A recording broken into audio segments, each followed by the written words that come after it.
Hi everyone. Thank you to Julian and Hugh for setting the scene there. There's some very interesting research there, and we are now going to kind of unpick that and discuss kind of from real world examples exactly how that fits into these guys' everyday lives. If you don't know who I am, I'm Lindsay. I'm Head of Content and Exchange Wire.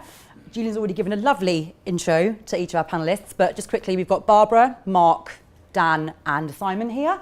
And I think it would be good to set the scene and understand briefly each of your relationships with deal ID-based trading.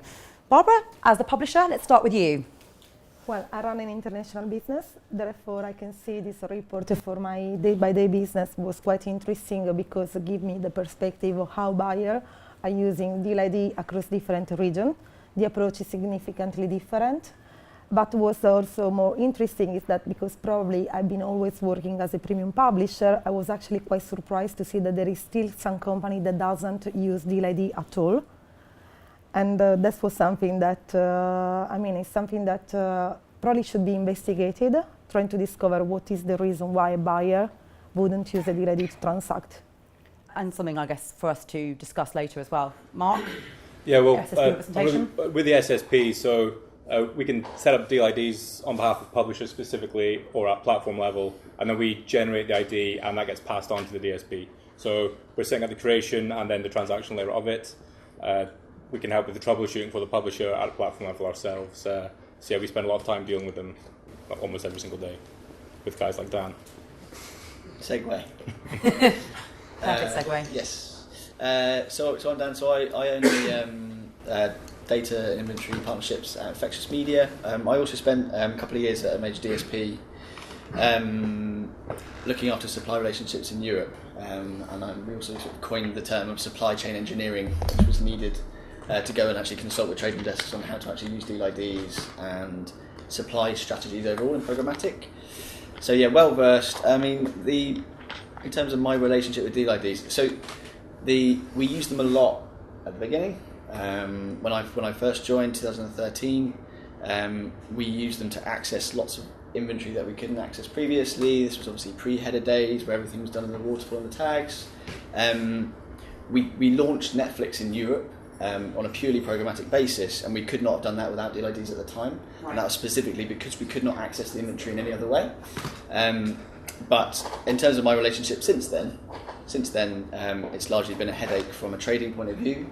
If I put my infectious agency hat on a trading point of view, and then also from a technology point of view, on the DSP side, it also has a lot of technology problems within itself as well. So yeah, lots good, lots bad on the technology side, I think, and I think that's probably definitely shown within the research here as well. And Simon, agency man. Agency guy, so I lead Dentsu's 4 trading teams in London, so looking after all of our main clients that are traded out of the UK. In terms of my relationship with deal IDs, we're the end user of deal IDs that we kind of agree with publishers and facilitated through SSPs, including Unruly. And I would kind of mostly echo Dan's kind of thoughts and feedbacks on the kind of evolution of the deal ID. It's certainly something that was an absolute necessity 4 or 5 years ago. I think lots of people are starting to kind of reassess that worldview. And that's an interesting perspective that obviously it was built 4 or 5 years ago for that purpose to solve the issues that we had programmatically then. They've evolved. The deal ID arguably hasn't evolved particularly quickly, but it's still a fundamental part of the programmatic environment and kind of the segue into kind of, from going from open marketplace into kind of the fully private world. In the research, it was highlighted that there's a lot of complexity, and that was agreed with globally, that they're very, very complex, and maybe that the positives of deal IDs or deal ID-based trading don't outweigh the negatives of trying to set it up and the resource required. I mean, Dan, let's start with you, because Infectious have moved away from it quite considerably. Would you agree with that those statements, and kind of what challenges do you think you came across? Yeah, certainly. Yeah, I mean, again, sort of putting the DSP hat on, we would see grid requests coming in from publishers that had upwards of 30 different deal IDs on one request. So obviously, when you're a DSP which works with 3 or 4 trading desks, all who have set up deal IDs with lots and lots of different publishers, You know, how do we actually figure out which trading desk and which advertiser should actually win that? You know, and if there's 30 deals doing it, and then obviously that very fact that there was too many deals on a limited amount of inventory meant that there was a challenge in terms of prioritization, but there was also a massive challenge there where most advertisers or trading desks that were using a DSP, yourself included, I guess, would say, well, my DID is not spending. I'm supposed to spend a huge amount with this publisher, and it's not working. So the troubleshooting became a massive headache.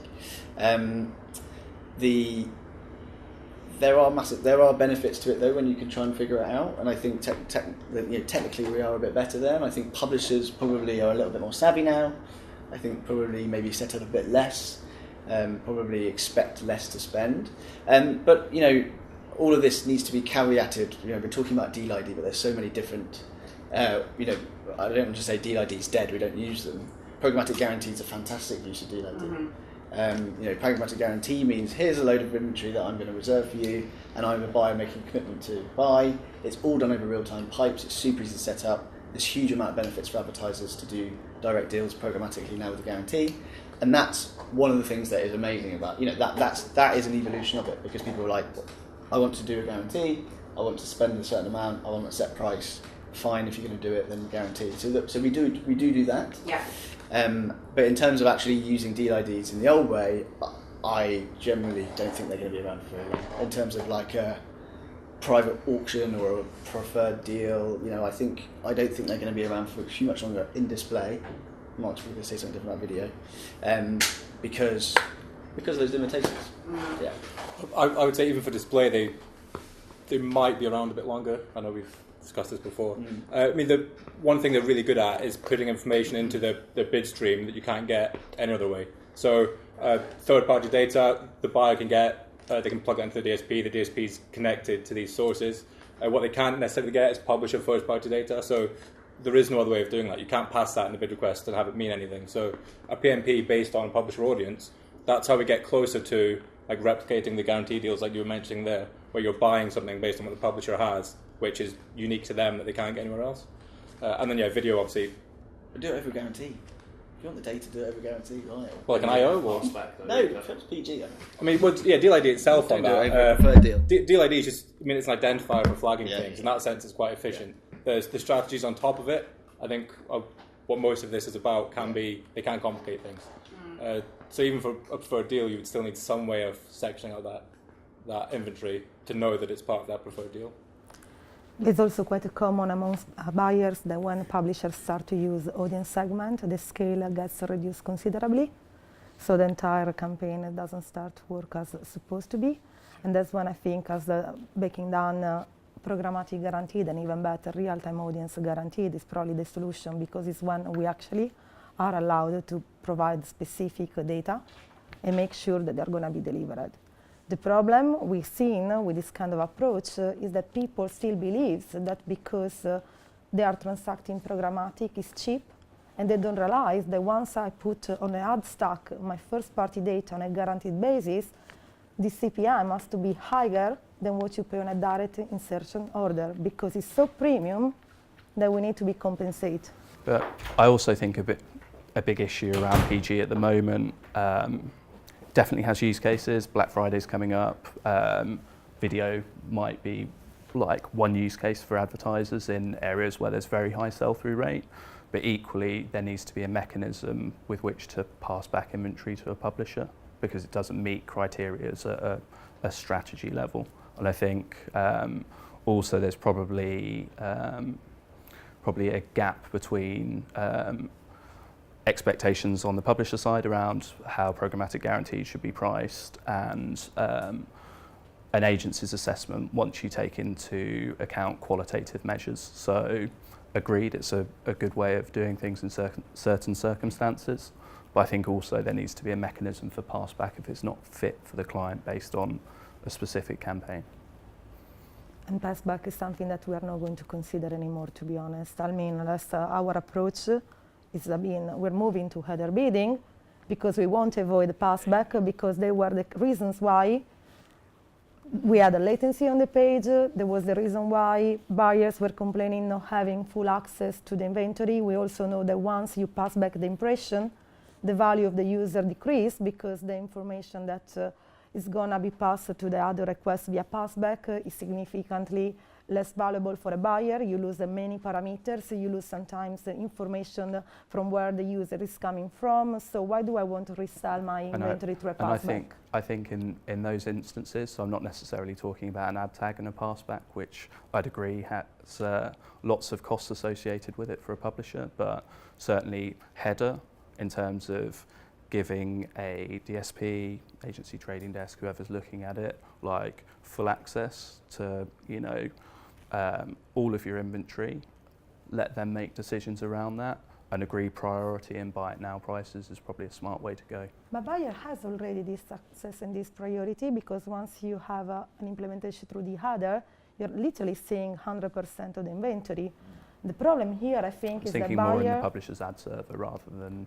In the ad server, of course, Sure. but they need to learn how to bid, because once you decide that you're going to submit a bid request for this impression through a deal ID, if you don't win, this impression is not available anymore to be sold in the open auction. It's an impression lost. And let's come back to the strategy from the buyer side. How do I want to buy this impression? How am I to pay for this user?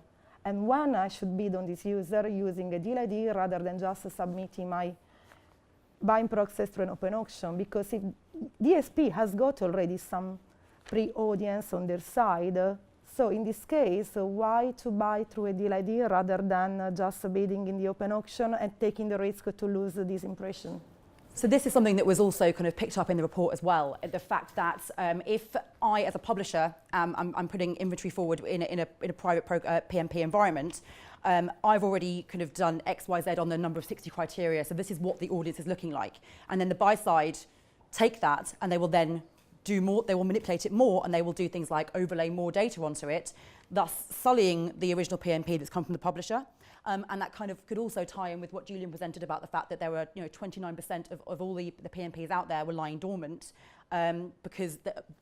likely because of buyer manipulation. Is that something that you find is a frustration with the private environment? Absolutely, but it's not just time consuming in terms of setting up those deals and troubleshooting them on a daily basis. It's also about losing efficiency in the entire auction ecosystem, because in some way we're adding a latency. When you have thousands of those deals, there is a real risk on the buyer side that they are overpricing themselves, second bid themselves, maybe on behalf of the same client, simply because they lose control on how many deal ID they have, and they're not. It's a typical example that I'm seeing every day. There is already an always-on private auction where there is no limitation in terms of unit or ad size you can access or device ID, and I get asked, oh, would you be able to create an additional PMP targeting mobile only?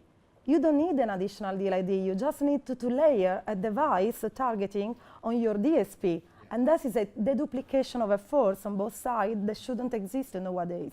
Do they give you a reason why they want that? Do they want a higher priority access? I think no, there is not. It's just laziness, exactly. Or sometimes it's just not being educated enough on how to use layering on top of a deal ID through the DSP, or maybe, I think oftentimes that does sound like laziness, and hopefully none of those requests come from any of the teams that I look after. But hopefully, no, I'm sure they don't. But oftentimes you find that if you're layering on, I'm sure Dan sees this as well, to a degree, if you layer in targeting within a platform, oftentimes that can stop deals delivering, which is ultimately both the agency's goal, right? They want campaigns that deliver in great quality context, like your own. It's your goal as well. And I think sometimes it's not necessarily apathy or laziness that drives those requests. It's just a reality that sometimes if you put a layer in a load of targeting at a line item level in a DSP, it kind of breaks the deal ID itself. And this brings us on to two more things, Simon, you're bringing up. One is education, which came up quite a lot in the report, and the other is scale, lack of scalability within the deal ID-based trading. Mark, from your perspective, I guess, kind of particularly from the video side of things, do you find that there is a lack of education when you're dealing with the buy side into understanding exactly what they could actually get, kind of the benefits of using deal ID-based trading? It's come along a long way. In the early days, not just the buy side, on the publisher side as well, there was a real tendency to just set up a deal ID at a much higher price in the open with nothing else different, and wonder why that wasn't bought. And it has come along a long way now. I'd say on the buy side, yes, it's complex. If you're a good trader though, and you're buying on the open marketplace and you have some good strategies set up, it's not too complex to set up a deal ID. It's more time consuming, and the management of it might become harder because you have 1,000 deal IDs to try and track. I wouldn't say it's a massive issue with education in that sense. I think just when you should be using one, why you should be using programmatic guaranteed, and what you can expect from them. There's maybe some education on that. The industry its whole self hasn't figured out exactly what the benefits are of these yet, or how can you maximise the use of them. And maybe it won't in time before they then just kind of start, not dying a death, but start diminishing anyway. Maybe we'll never get to that stage. Yeah. Do you find there's a lack of education on the buy side? I mean, I think we've established your views. There is definitely education, and there is definitely maturity that is very different in each market. I'm Italian. I have some Italian here that can help confirm what I'm saying today. But in Italy, some of the biggest publishers are still saying, do we need to use header bidding? Do we need to implement an header bidding solution? And that brings back to the point that once you are a global publisher, you are dealing with more mature market where buyers are already not implementing deal ID anymore because they don't even ask you anymore, I want to first look access to your impression. They perfectly understand that through the header, that's a reality. And then I'm dealing this conversation with EMEA when, we want to first look access to the impression, set up a PMP. And it's like, that's not gonna give you first look. Price, priority is how we set up our line item in the ad server, making the real difference about you accessing to the best impression or not.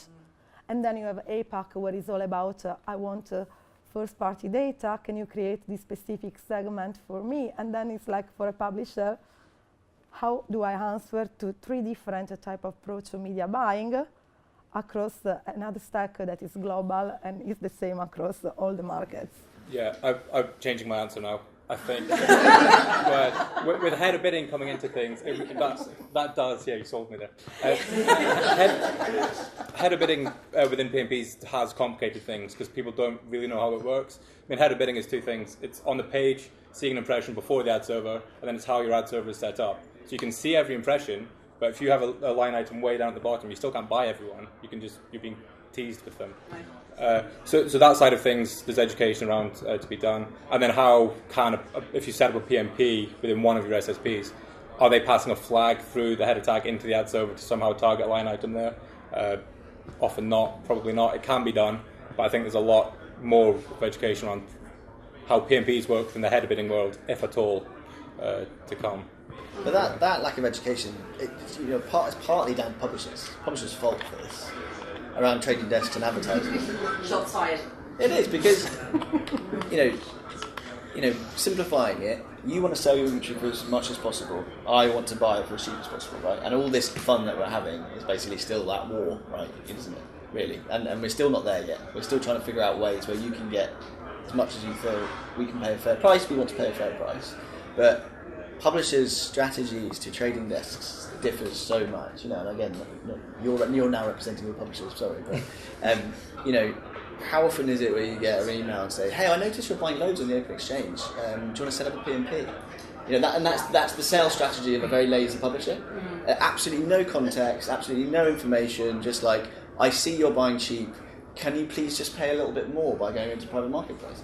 And it's like, okay, and then obviously publishers then come with a sales deck and go, hey, this PMPs are great, all this stuff that you do, and all that sort of stuff. And then also on the, you've very jumped on the bandwagon a lot on the brand safety stuff as well, because obviously, all the stuff that's coming out this year around brand safety and fraud and everything, suddenly PMPs are now a way of like buying in a secure and safe environment, when actually, for an advertiser, claimed to be. Exactly, yeah. Which is complete bollocks. And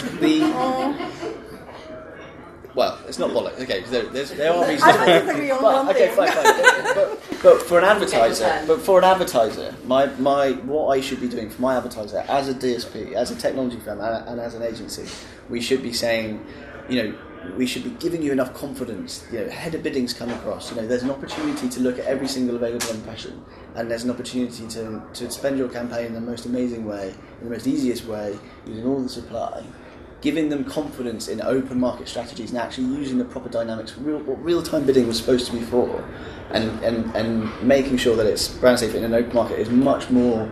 It's a better use of our time than it is trying to replicate what we used to do. Like in IOs and bloody, all that stuff, and ringing around, pure programmatic RTV is a beautiful thing when it's done properly and that confident. So I generally think that the complication, everyone's like, oh yeah, I don't understand DIDs and how they work. Yeah, it's complicated, but it's waterfalls, there's now header bidding, there's now container tags. We're not done yet, we haven't figured out how media is going to be bought and sold yet. But so there's always going to be that complication, but it's not, some people have literally, deal IDs become like the lazy way, basically, of selling it, and I think that's happened. And I don't think there's a one-size-fits-all either. I think header makes a lot of sense, right, in certain circumstances, for certain use cases. I also think where a publisher can bring differential data, which creates kind of information asymmetry for an advertiser, then there's definitely like a use case for deal ID still. Especially if the publisher's unwilling to decouple from like data from their inventory. So I'm not going to predict the death of the deal ID. I agree with most of what Dan said actually, in terms of like oftentimes it's used as a lazy sell, but I definitely think there's instances where they are very, very useful. I think the key is, and sounds like a horrible plug, but like to focus on like a core group of publishers that you want to work with, which make a lot of sense for your advertisers, work out agreements where you can make deal IDs useful for them, that's data, whatever, and focus on those deal IDs as a kind of always-on strategy, because then you reduce a lot of the operational overheads that exist both publisher side and, we feel the pain our side in terms of the people who are setting up and running campaigns as well. So like maybe taking a less, not responding to every kind of prospecting email, which is like, hey, let's set up some deal IDs, focusing on a core group of publishers, focusing on using deal ID where it makes sense, and header for kind of everything else. Interesting.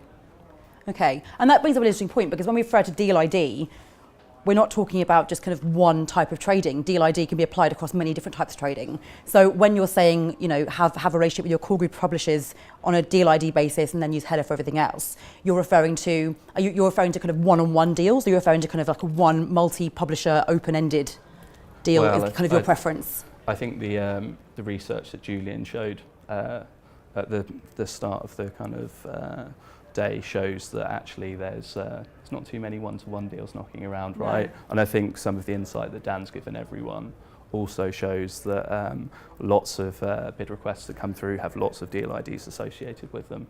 But certainly I think you're going to, with your core group of publishers, you're going to use a combination of sort of deal ID and header. So I'm not saying, use deal ID for your, core group of publishers exclusively, and then header for anything outside of that. I think it's you're going to use both buy types. It's different, like for different use cases. And then are you still buying on the open marketplace outside of that? Yeah. Yeah. It's still a core part of the overall strategy. Yeah, I believe for most. I mean, ultimately, you pull a report, you don't see whether it's, whether it's header, whether it's, whether it's a call from exchange bidding, like, you're not seeing that in your kind of log files. So, I think for most people, like, the open marketplace remains like a very important part of what they do. Because, just to echo some of what Dan said, I think it's inaccurate to say that you can't buy safely in an open auction environment. And that's definitely improved as well. I think brand safety was mentioned a lot. If you go back to the earlier days of like open RTB, it was a bit of the Wild West. A good SSP would be judged by the queries per second, sort of the scale they have. that's now flipped. That can not be seen as a good thing. Too much scale can mean too many third-party supply sources or whatever it is. So the SSPs themselves are now, the burden of it being safe is falling onto them, as it should. So they're taking a lot of steps now to clean up the open exchange. So that brand safety one becomes less relevant, I would say. But then you come to a publisher side like us, where brand safety shouldn't be an issue given the premium content, a context we represent, and still it's an issue because let's be back to the point, what you define as a part of big brand safety content environment. I think all advertisers have different sensitivities when it comes to that, right? Some want to avoid hard news, some are okay with that. And that is an issue because in the day by day, we're a news publishing group. We might reporting a terrorist attack, a brand that doesn't want to be associated to this specific news, then the deal ID is not going to sort it out your problem. Because through the deal ID, you cannot manage a keyword. If you want to start to make sure that your content is not going to be associated against specific keyword, you need to go through a direct campaign. And that's very important that also on the buyer side, realize that sometimes it's not possible to react on time fast enough to prevent the advertising to be displayed. In instances where things like that happen, do you guys finding that you're pushing maybe bundles of inventory that aren't associated with specific segments of your site to kind of to address that? That's something that should we do, but unfortunately, when the brief comes in through a request for a PMP, what we get is a geo, size, and price. There is no KPI associated about we are looking for viewability, and that's the vendor that we are using to test viewability. So you don't know if you needed to choose MOAT versus integral ad science, or if Google Analytics view rates is good enough for your buyer. You don't know about anything about the targeting of this campaign. You just set up the campaign, and then you get the email usually on Friday evening before leaving the office. Can you set up this PMP? It needs to start tomorrow. It needs to have these specific criteria. We are not delivering. Can you remove all the targeting we had pre-select in advance? And it's like, can we actually have this conversation before putting this deal live? Who's the request coming from? Trading desk. Trading desks. Do you feel, and I'm interested on both sides of the coin here, that, I mean, you kind of all seem to be on the same side of the page, but do you feel there is a lack of communication here? Like, when you are talking about the private programmatic environment and deal ID-based trading, you're referring to kind of a happy medium between kind of buying the old ways of buying direct through an IO and kind of buying in the open marketplace. So communication should be a huge part of that then, surely. But it's not happening in the programmatic ecosystem. Yeah, I think, again, like, hopefully none of those requests are coming from anyone that work at Dentsu Aegis. Maybe occasionally they do. And I guess, like, you know, all agencies will be under, you know, pressures from their advertisers when something might happen, usually out of office hours as well. But I think my experience, again, and I think this comes down to, you know, trying to be a media owner's partner of choice, for want of a better sort of phrase, would be having a narrower focus, because like I think really if you're going to spread yourself too thin, it becomes very, very difficult to maintain the level of comms that you're talking about there with hundreds of publishers. That's incredibly difficult to do. And actually I think if, you know, all demand sources started working in that way, it would also break publishers.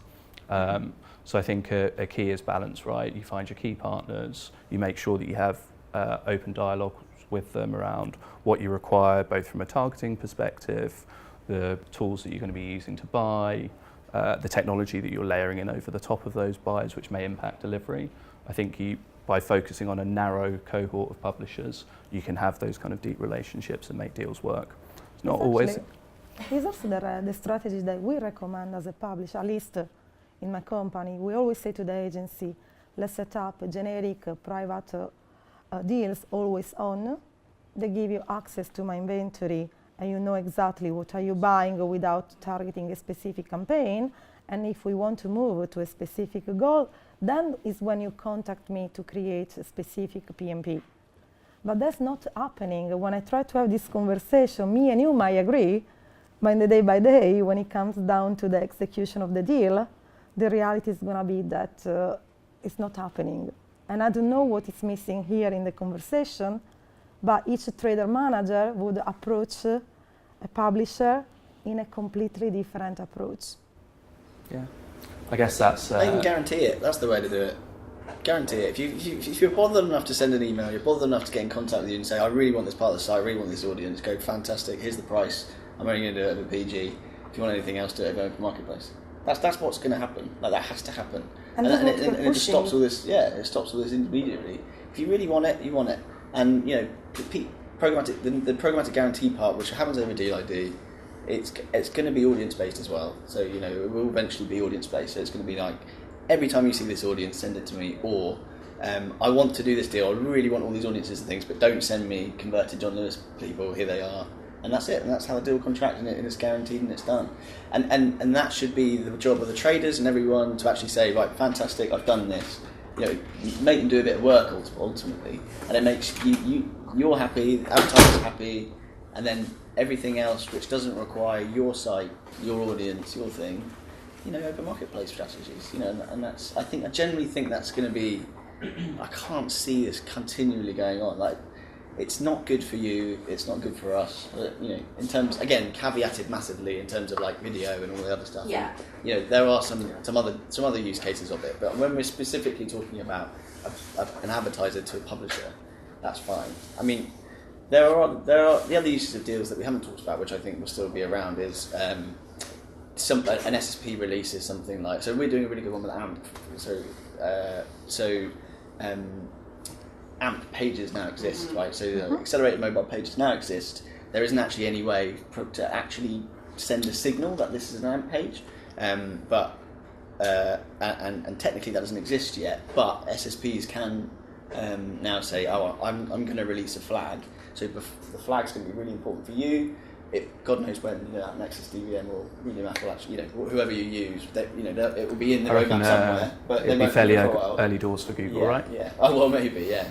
But ultimately, you can then say, well, fine, I'm not going to wait for my DSP to release that functionality. I'm going to say, I'm going to create a deal for that.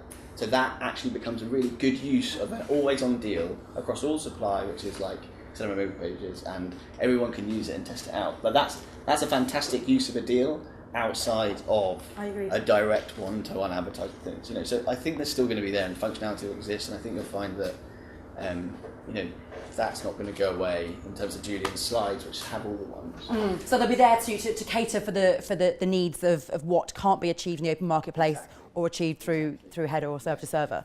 And so, Dan, you mentioned that you are moving away from Deal ID based trading. So have you moved on to header bidding? Is that kind of what your core focus is now? Because obviously you're talking a lot about automated and how there are great use cases still for Deal IDs, yet you don't necessarily agree that they are the way forward. No, well, I mean, again, in terms of like one-to-one publisher setup and things, we will either do a guarantee or we will buy on the open marketplace. Right. All of our efforts concentrate on buying on the open marketplace a lot better and securing the most value amount for advertisers. And I think that's the push. Header bidding, again, you know, we can see whether a bid request comes from a header bidding or whether it comes from a waterfall. So we can then decide what price we send back based on that, whether it's first price or second price. It's a whole other conversation, but you know, that is genuinely an interesting thing to look to work on, to understand the value that we can get, incorporate brand safety, viewability and everything into those buys, and making sure we're paying the right price for the right impression. You know, that's a really interesting thing, and that's where everyone should be focused their efforts on the DSP side and the advertiser side. You know, this gets in the way, like lots of different levels and things. So that's why we moved away, and that's why we, you know, and again, caveated massively, because for video we will do it, because again, like display was 3 years ago when we had the Netflix budgets, we needed those deal IDs in order to spend the budget. In the US, in the UK, header bidding means that we at least get an opportunity to see and bid. At least you get to see then the opportunities that you know, even if we don't win and your traffic too low, you actually go, okay, I'm going to put you higher and higher and higher. Yeah. And so advertisers can actually get the spend away that they need to on the open exchange. And I think that's just such a better use of everybody's time. And I'm always surprised when I see these reports that come out and say trading desks are like 20%, 30%, 40%. And we use deal IDs all the time, and it's like securing these networks. And I think But I know firsthand when I speak to publishers, they fucking hate them, and I know when I speak to trading desks, they're like, I don't like them either. So it's like, why is it going up so much? I think oftentimes, especially 4 or 5 years ago, when you saw people throwing out kind of big PR pieces around, we weren't one of the holding companies that did this, but hey, we're going to move out of the open auction. Like, that was very much a response to negative PR around maybe some of the qualitative aspects of media buying. So it sounds like you guys are still using them in certain instances. You know, I think most holding companies will be in the same position. I think, just to reiterate what the kind of research that you guys found, some of Julian's comments, like, it makes sense when there's things that you can't pass in a bid request, right? Yeah. I don't think that goes away in the short term, so I don't think it will die off. No. And from a video perspective, Mark, do you think that as technology improves for workarounds for kind of achieving header bidding for video, do you think that you'll start to see a decline in the use of DLIDs in video as well as we start to continue? Yeah, I mean, the trends will follow. So what happens in display will happen in video. Header bidding already does exist, slightly technically different.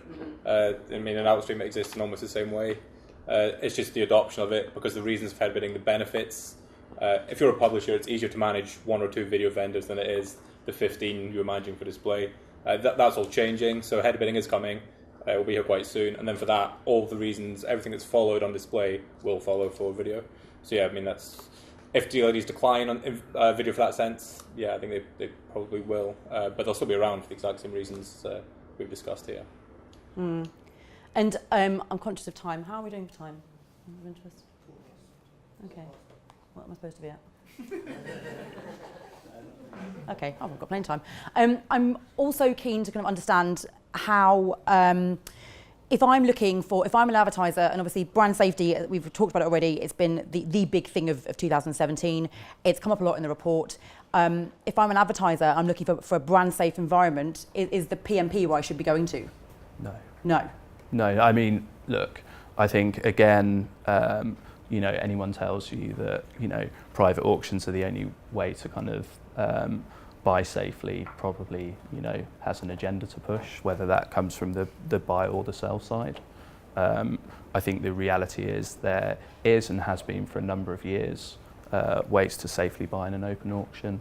You know, I think, you know, all advertisers also are now familiar with the methodologies employed, whether it's at Infectious, whether it's at ourselves, Group M, Nikon, wherever, like what their expectations should be of their buyers. So no, I don't think it's the only way to buy inventory safely. Sorry, Mark, carry I was just going to say, like I said before, the SSPs now are cleaning up. They work with third parties. We use a moat to run everything that we have, every impression through. Ads.txt or .text, whatever, that's made it very clear now to know where you can buy legitimate inventory. So these are all great initiatives that don't need PMP. And clawbacks as well, when you inadvertently do buy inventory, not necessarily from a brand safety perspective, but all of these things exist now. Many of them have been around for a while, so yeah, I think it's probably time the conversation moved on. Not this one, but I mean, yeah, it's a fair point. Just in general. It's a fair point. This is obviously, you know, the survey respondents is obviously very recent data, and there was a hefty number that said that one of the key reasons they will use DLID-based trading is to buy in a brand safe environment. Does that concern all of you, both buy and sell side? That is kind of a primary reason for advertisers trying to do that? Yeah. I mean, I generally, to Travis' point, there is a lot of, you know, there's a lot of crap out there, and unsophisticated buyers will probably move to DLID because they're scared and they don't understand it, they don't have the right tools in place. It is complicated and it is difficult, and you know, again, a lot of these buyers, I don't know what the percentage is. I imagine it's so high. The amount of people who are actually in charge of budgets, but they don't actually own the technology that is actually running their campaigns. You know, so. You know, the DSPs are the ones there with all the control. They can see all the crap coming in. They're not massively incentivized to stop it coming in. The advertiser and the trading desk is the one that says, I generally don't need to be on this, but they don't, you know, that control isn't there. So I can definitely see why a trading desk might go, actually, until AppNexus came out, what was it, only like a year ago, be like, oh, sorry, by the way, you've been buying fraud for the last 5 years, 60%. And so what's the trading desk to do? Like, they don't go, well, okay, well, how do I get around that? Like, well, I'd avoid an auction if I were you, because I don't really know what's in there. You can see why that might happen, but... I think it's pretty bumpy, in terms of knowledge, but I think certainly most sophisticated buyers for a number of years have realised, how and where to buy safely. And I think, AppNexus, I think it was more than a year ago they came out and made that statement. I think it was actually at a, ATS roadshow in 2014 or 2015. But, they've cleaned up their act. There's a huge amount, whether it's DoubleClick, AppNexus, the Trade Desk, MediaMath, of work that goes into pre-bid filtering, right? So there's never even the opportunity to actually even bid on that inventory from an agency trading desk or, demand side perspective. But what I'm saying is that there's degrees of separation. Like, the advertiser isn't contracting with the DSP. The advertiser isn't saying anything to the DSP. The DSP has absolutely got no contractual obligations not to buy fraud or to listen to fraud or to do it. It's enforced by trading desks who are part of an agency, and as we realise that understanding isn't there. Maybe that's changing with. It's not in the trading. Generally known not to be. Maybe historically. Why? Historically, I mean, all of the big enterprise level buying platforms now have clawbacks in place at an exchange level. BidSwitch have very recently and commendably signed up to a notable example of that. So, I think everyone, whether it's a platform, an exchange, a publisher, a buyer, are kind of taking this very seriously now, and I think that's to be commended. Yeah, now I agree. Like, now, because it's come out and everyone said, I'm going to pull budgets and let's just sort it out. But it's very still new, I'd say, on that side of things. But also, how many of the buyers are also, there's lots of publishers now that just sort of think that I'm the audience extension, so I'm just going to stick my, I'm just going to stick my audience in and I'm going to start buying a DBM. Like, they don't have much knowledge about it. They don't really know what they can do, but they've heard and they can. Someone said that actually open market's terrible. Deal ID is the only way to go. Therefore, maybe they do generally think that it is the only way of doing it. So that's those sorts of buyers, and I'd implore them to come to a specialist. Well, but, I mean, I would do too. Biased. But it is a shame, and I think one of those. But I think you made the point right that it is hidden agendas sometimes with that. The publisher's got an agenda, and sometimes the buyer, and they are incentivized. Some agencies are incentivized to buy on deals for various different reasons. The publishers are taking initiative to be on the side of the buyers. I think that the quick way in which we are seeing publishers implementing the as.text is quite of an answer to some of the issues we have seen in our industry. And also I think the biggest impact in the buying and selling strategy, probably that we're going to say, following the adoption of this initiative, is probably that we're going to see less need for trusted marketplace, because now that you are in the position to know who are my declared reseller or my direct seller, I don't see the point anymore to entering in a trading agreement with every single agency in the world, so they can go to the buyer and say, hey, I have a direct association with time.com and you can access to their premium inventory. No, you can see already who are the platform I'm working with, so there is no need to having this agreement anymore. If my impression works, you buy. Otherwise, go and find it somewhere else. And that, I guess, that brings us on to the pricing aspect of it as well. I mean, Dan, you mentioned earlier, kind of as buyers, we're trying to get the cheapest price possible. As sellers, we want to get the maximum yield possible. Yes. We shouldn't say cheap. I think you did though, but I'm pretty sure that was verbatim. But anyway, let's detract that. The most valuable, yes. Extract the most value. Extract the most value versus kind of obviously maximising yield.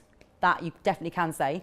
And there was kind of like a mixture in the results from the report of people that find deal ID-based trading actually completely untransparent when it comes to price, and others that actually choose deal ID-based trading because they feel that there is more transparency in price.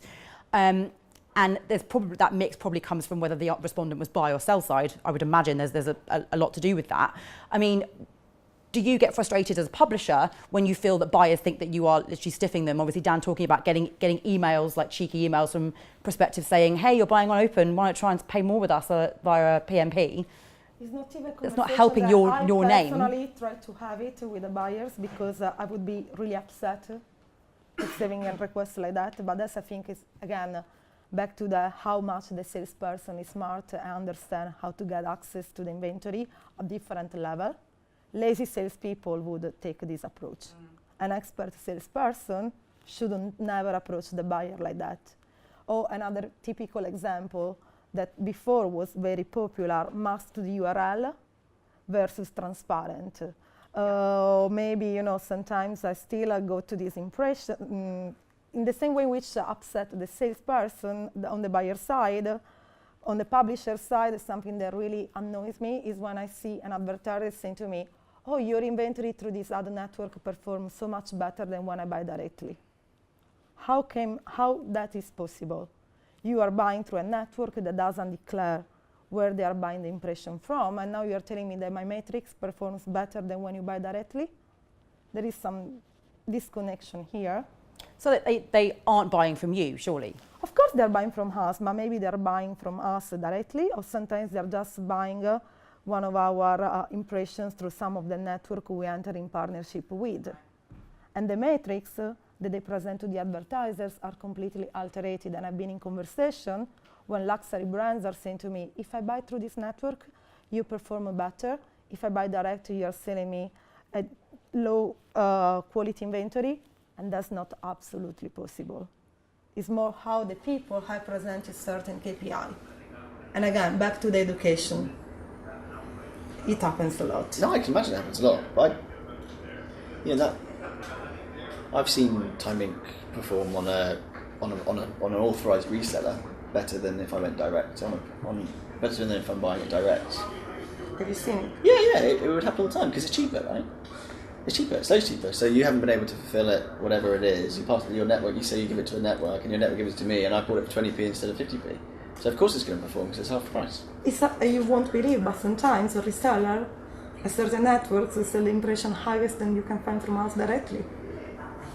Well, good on them. This is the beauty of it. But that's the beauty of it, right? It's open market. So it's great. You know, it's like if you want to, if you want to be in control, then don't work with the network. But you clearly made a decision in your business to work with that network because you know if you remove that network, you still don't get as much money. And that's when I agree with you. If I'm going to always find the best value for my advertiser, and we do this thing where we talk about viewable CPMs, and I think a few other trainers do it. So if I even if it is lower quality inventory and it's 20% viewable, if it's more than 5 times cheaper, I'm still going to prefer to buy it there because my price for 1,000 viewable impressions on Time Inc. is much cheaper and it's better value for the advertiser. Yeah. And that was the kind of point I was making earlier around kind of PG and qualitative metrics. Yeah. Like, I'd agree with you on that one, and I'd agree with if there's, as a publisher, you kind of stand up your stack in a certain way, there's going to be instances where the network is going to outperform, just as I'm sure there's going to be instances where direct outperforms, right? So again, I don't think it's a one size kind of fits all. I think every advertiser's mileage is going to vary. Your performance at a campaign level will vary massively based on the advertiser, based on the advertiser's objective. So, I think again, it doesn't come down to it's always the case that a network's going to be worse for an advertiser than a sort of direct sale, or necessarily buying in the open marketplace might be. I'm not discussing about being worse or better. I was just making the point that to back up what Dan was saying before, I take responsibility as a publisher, not having the yield perfectly structured, because sometimes we sign deals with a different supplier and we do not communicate internally, so that's the reality on our side.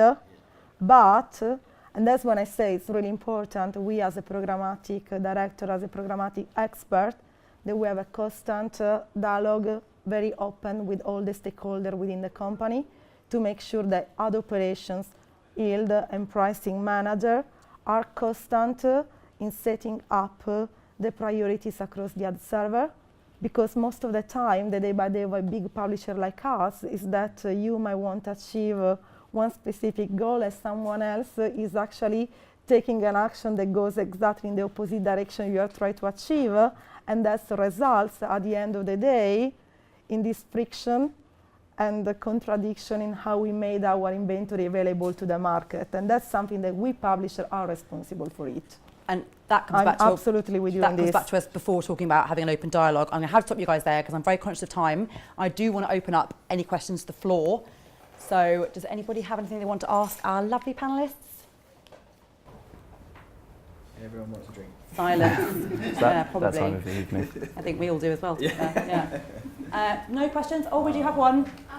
All right, so what are we thinking about as we go into 2018? We've got GDPR data, all these extra nice complications being added. Certainly, I think publishers have to redefine where behavior, exposing that to the buyers, and likewise the buyers are going to be put in an interesting position on how they handle data. So the scale game will become more interesting, and even though that's really very simplistic. But what does that mean then for this, the report that was released in terms of the rise of PMPs?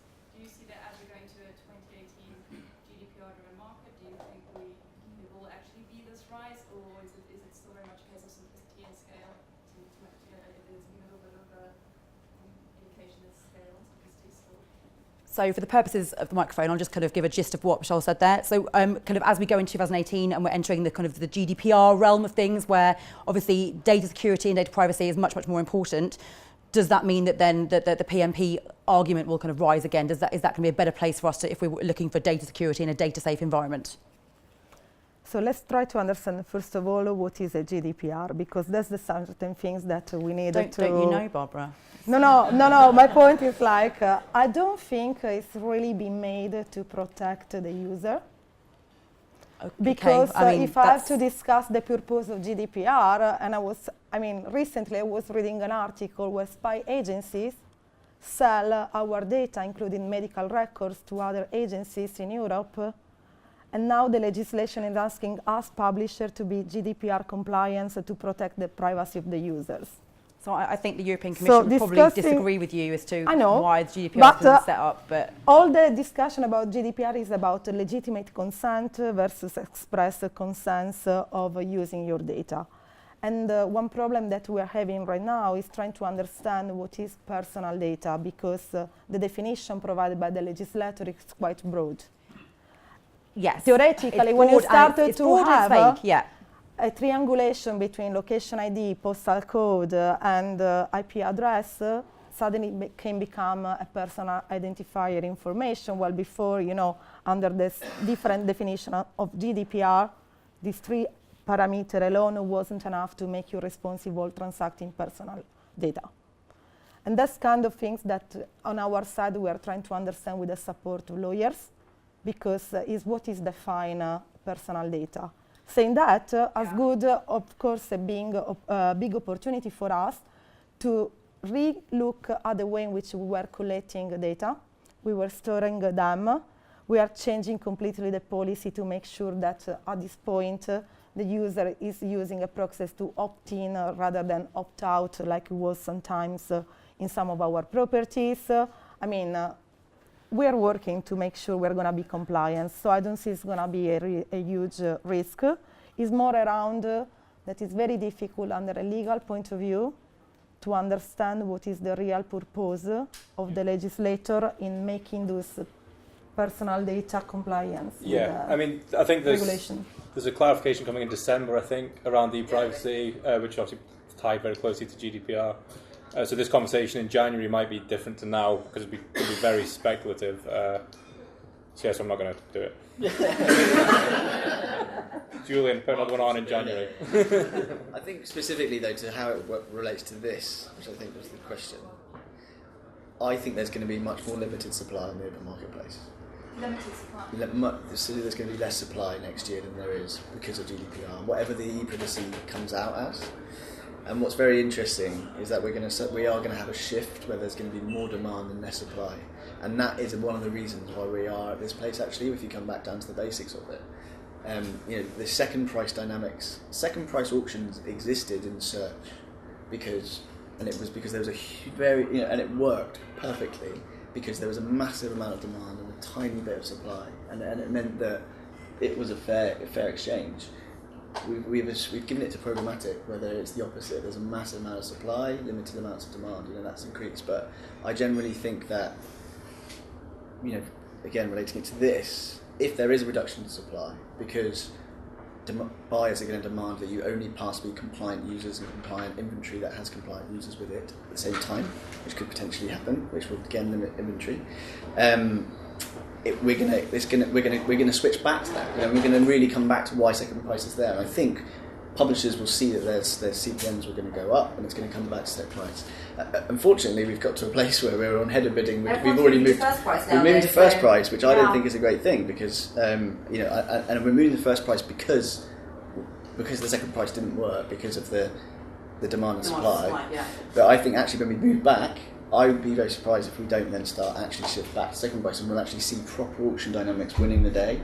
And again, that removing the blockers, which DIDs can sometimes do in terms of soft floors and the price is there, maybe I'm hoping will even more alleviate the need to just get rid of this crap and move purely to a proper auction model. Let's just do what we've built all this technology to do. So that's my view. So we've come too far, and GDPR will help us bring it back to basics where things worked more efficiently and were more functional. Yeah, interesting. Okay, great. Does that answer your question, Michelle? Yeah. Any more questions from anybody? No? I think we're done. Oh, yeah. Just off the back of that, do you feel that that's going to allow a lot of junior traders that maybe haven't had sort of 10, 12 years experience of actually being proper media planners, going back to really thinking about context and relevance rather than just letting algorithms choose what goes where? So, interesting question. I'm just going to repeat it again for the microphone. Asking if it will allow junior traders to kind of experience the programmatic of old, the way it used to be, where they can actually think about context and not just think about kind of everything that's algorithm driven. Well, I think most good traders already think about context because it has a significant impact on campaign performance against their clients' KPIs. I think it'll be really interesting to see whether or not, the impact of GDPR is less supply in the ecosystem. That's the potential, I think. Will people who are unsure around where they stand, in terms of, am I more compliant if I just buy contextually and pivot away from audiences? There might be some people that do that.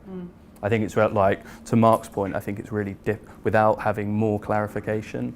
Yeah, that's true. We're in a limbo state at the moment. Exactly right. There's a lot of speculation, so I think the honest answer is at the moment, I think I'm on the fence on that one because we don't know. No, okay. I think that the strategy of maybe chasing cookies around the open web, regardless of where they run, is over anyway. Like Simon says, your context is already valuable, so it'll be factored in, and that will only carry on to get stronger. Yeah, and that is a whole other rabbit hole. Let's do it. Yeah. So I don't think anybody else in this room will agree with that. On that note, thank you. I want to say thank you to my panellists, Barbara, Mark, Dan, and Simon. Thank you for listening, guys.